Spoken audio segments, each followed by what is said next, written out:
April is always a weird month for gaming. But this April was something else. From a browser MMO asking for $1 on Kickstarter and walking away with 1.6 million, to a kick button in a wholesome climbing game that turned out to be completely, terrifyingly real. These are the 10 weirdest gaming stories from April 2026, and we are absolutely getting into all of them.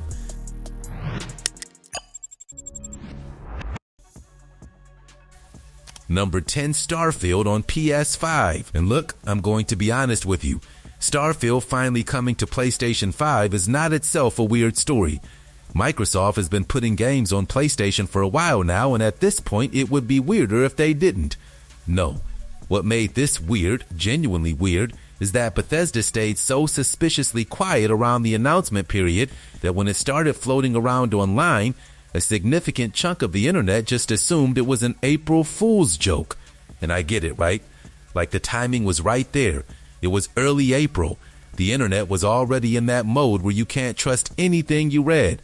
And here comes Starfield on PS5 out of nowhere with very little fanfare, and people on forums were just absolutely losing it trying to figure out if this was real. Is this a prank? Is this a masterclass in trolling? Did Bethesda just quietly shadow drop one of the bigger gaming announcements of the year, sandwiched between a bunch of joke posts about Mega Man and Bubsy's feet? It was real, by the way. Starfield launched on PlayStation 5 on April 7th alongside a free update called Free Lanes and a new paid expansion, Terran Armada. That's a meaningful release. That's a real thing that happened. And somehow Bethesda managed to make it feel like a rumor for 3 days. I don't know if that's genius marketing or just a complete lack of communication, but either way it ended up here. Number 9, COD's tiniest map ever. Call of Duty, Black Ops 7, right? A game where you shoot people in large outdoor environments with vehicles and tactical gear, decided that for April Fools it was going to create a limited time mode called GRWM, which stands for Get Ready With Me. And if you've spent any time on the internet in the last few years, you know that Get Ready With Me is a content format where people do their makeup and talk to a camera. Charming, right? Fine. Black Ops 7 took that concept and built a game mode around it. 8 players. A tiny changing room and makeup room. Free for all only. And the game ends when someone hits 67 kills. 67. Not 60, not 50, not a round number of any kind. 67. I want to know the meeting where that number got approved. I want to be a fly on that wall. Now here's an amazing thing.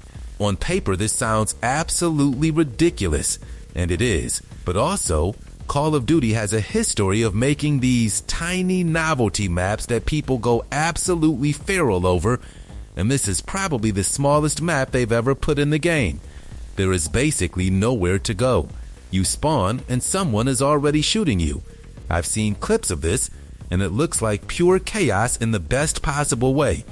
Like genuinely, if every version of Call of Duty had one of these modes, I think the game would benefit from it.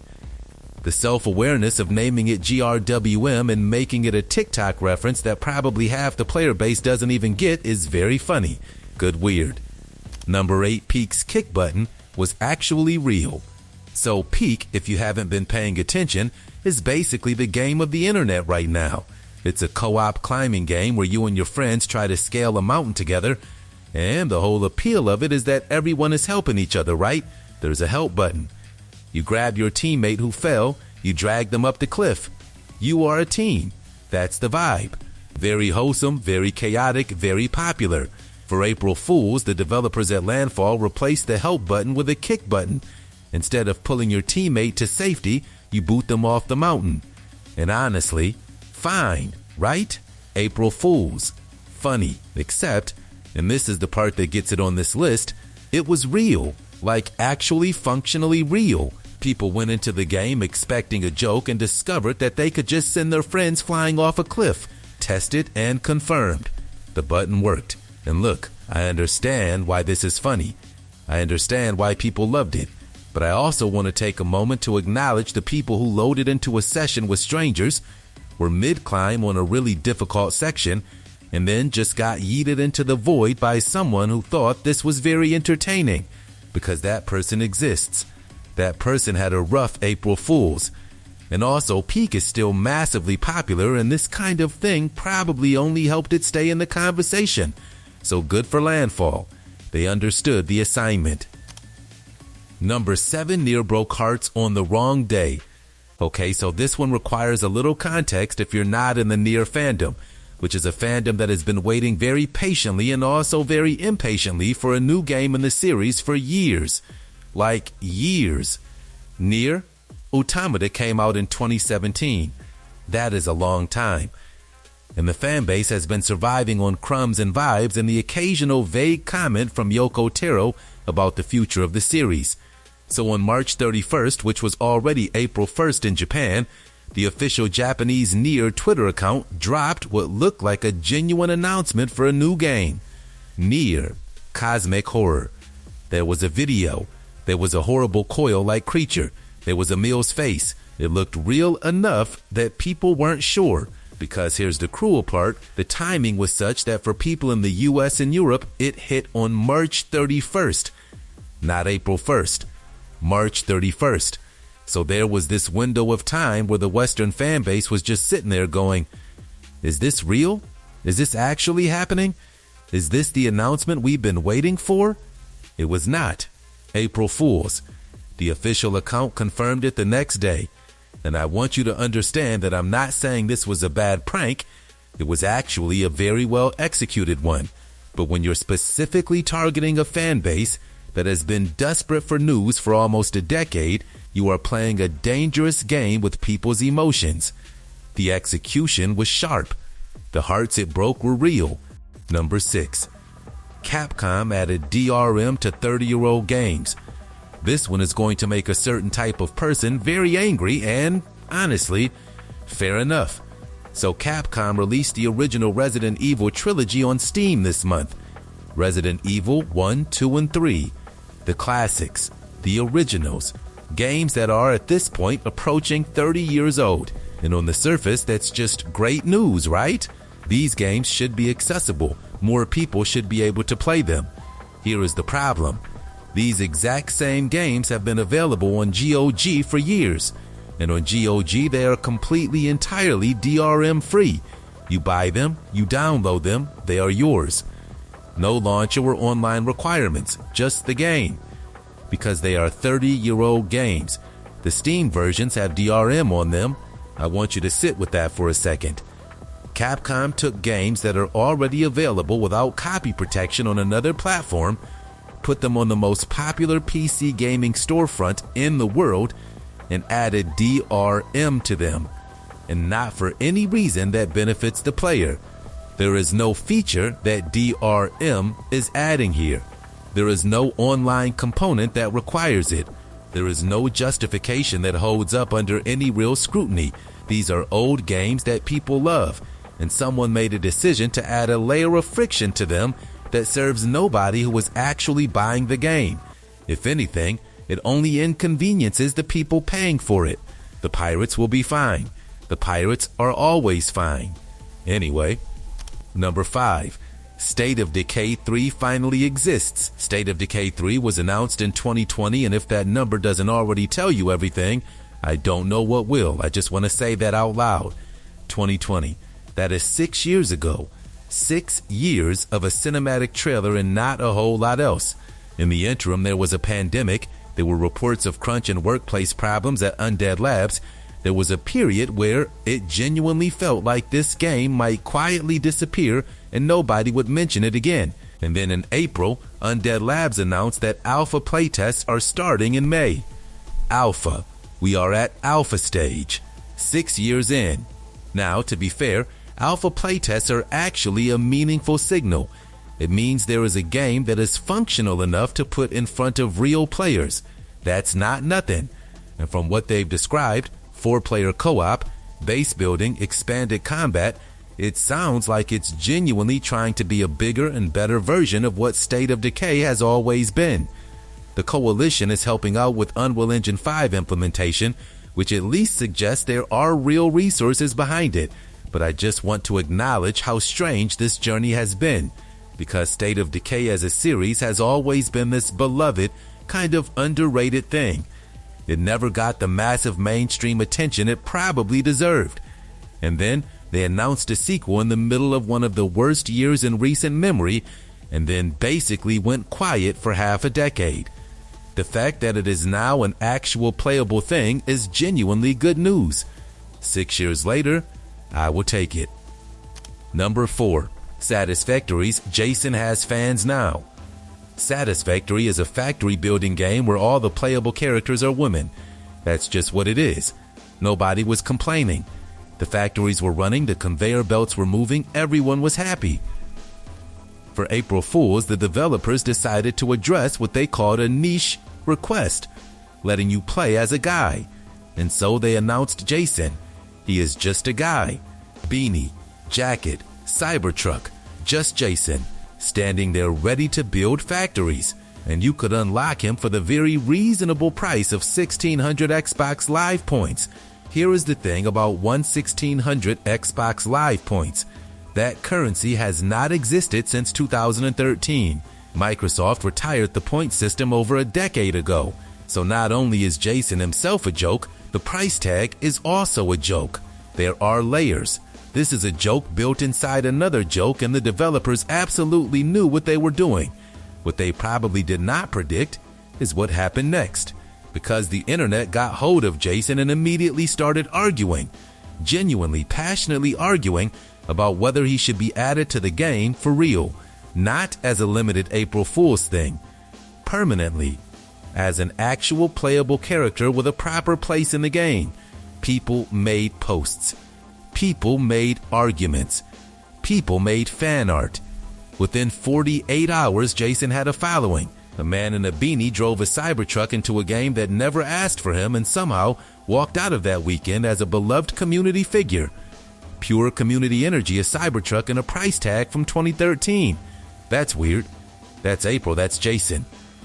Number 3. AQ Worlds turned $1 into $1.6 million. So Adventure Quest Worlds is a browser-based mode that launched in 2008. Flash era. Kids on school computers. That whole world. And developer Artix Entertainment decided this month they want to rebuild it properly in Unity. New engine, cross-platform, modern systems, the works. Great. Good for them.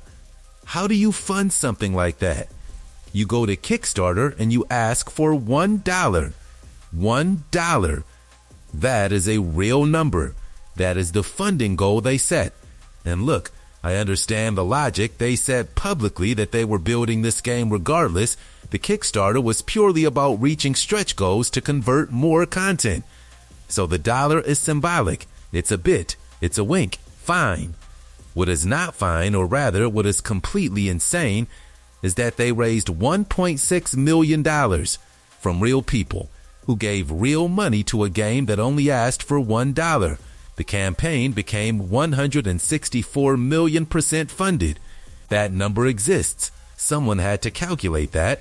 Within 8 minutes of launch, they had nearly $200,000 Canadian from over 1,000 backers. And one day it was approaching $800,000. By the time the campaign closed on April 6th, nearly $2 million.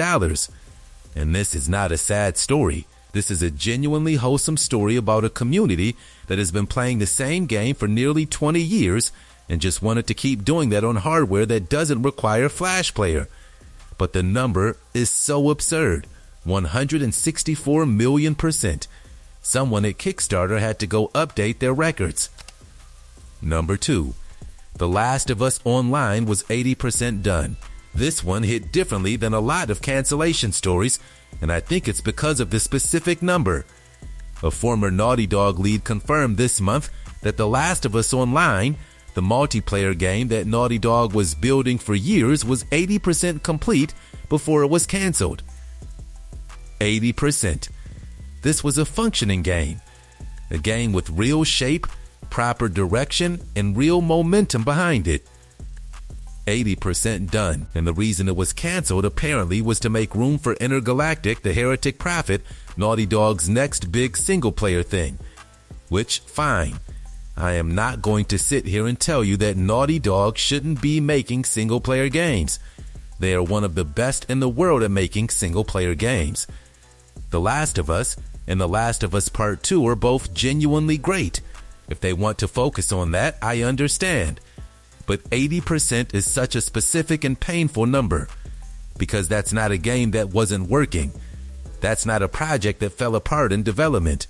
That's a game that was mostly built, that clearly had a vision and a direction, and someone made a call to pull the plug on it anyway. And all of that work, all of those years of development, just doesn't exist in any form you can play. There are also reports that Naughty Dog has a second secret game that has been quietly in development for at least 3 years that nobody knows anything about, which, under different circumstances, would be exciting news. Number 1. Someone kept $170K that wasn't theirs. And finally, a Japanese developer crowdfunded $345,000 for a game. That's a real amount of money. That's not a small campaign, that's years of work funded by people who believed in what this team was making. And then the crowdfunding platform made an error. And roughly half of that money, we're talking somewhere in the range of $170,000, was sent to the wrong people. Not delayed, not misrouted through a banking system, sent to other people entirely.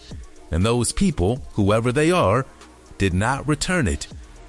I want to just sit with that for a second because it is genuinely one of the wildest things I've heard in a while. Some random set of people received a very significant chunk of money that was not theirs, understood that it was not theirs, and decided to keep it anyway. And now the developer, who spent presumably years building this game and ran a campaign to fund it, is in a legal dispute with a platform that failed at the single most basic job a crowdfunding platform has, which is getting the money to the people it's supposed to go to. The developer is seeking legal action, which is the right move, and also probably going to be a long and exhausting road. And I want to be clear that the loss here is not just financial. There is a team somewhere that worked hard enough to build something people wanted to support, raise the money to make it real, and then had the rug pulled out from under them by an error that should never have happened. That is not just weird, that is genuinely terrible. And it earns the top spot this month, because there is nothing weirder or more infuriating than a story that starts with it was going fine and ends with someone just kept the money. That's everything for April. Leave a comment, let us know what hit hardest. If you like the video, subscribe. See you next time.